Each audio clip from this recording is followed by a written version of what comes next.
ఏంటి మామయ్య, ఈ చింపాంజీలు మన కంటైనర్ని ఆక్రమించాయి. అవును షించాన్, ఈ చింపాంజీలేంది మన కంటైనర్ మీద పడ్డాయి. ఇప్పుడు ఏం చేద్దాం మామయ్య? ఉండ్రా షించాన్, వెళ్ళి వాళ్ళతో మాట్లాడి చూస్తాను. హలో చింపాంజీ అంకుల్, మీరేంది మా కంటైనర్ మీద పడ్డారు? ఇది మా కంటైనర్. ఎవరా నువ్వు? నన్ను అంకుల్ అంటున్నావు? నువ్వే అంకుల్లా ఉన్నావు. ఏం కావాలరా నీకు? ఈ కంటైనర్ మేము ఆక్రమించాం, పక్కకెళ్ళి ఆడకపో. మామయ్య, వీళ్ళకి ఇలా చెప్తే వినరు. వీళ్ళకి నీ స్టైల్లో నువ్వు చెప్పాల్సిందే. అంతే అంటావా షించాన్? ఇప్పుడు చూపిస్తానా హీరోయిజం. ఇది తీసుకోరా. మా కంటైనర్ మీద పడతారా? తీసుకోరా. యోష్కా, దిశా దిశా. నా కంటైనర్, అది నా కంటైనర్. అది మామయ్య, అది అలా కొట్టు ఒక్కొక్కరిని.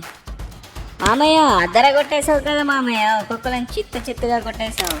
పిల్లలు, ఈ కంటైనర్ ఓపెన్ చేయాలంటే ఈ వీడియోకి 100 లైక్స్ కొట్టండి.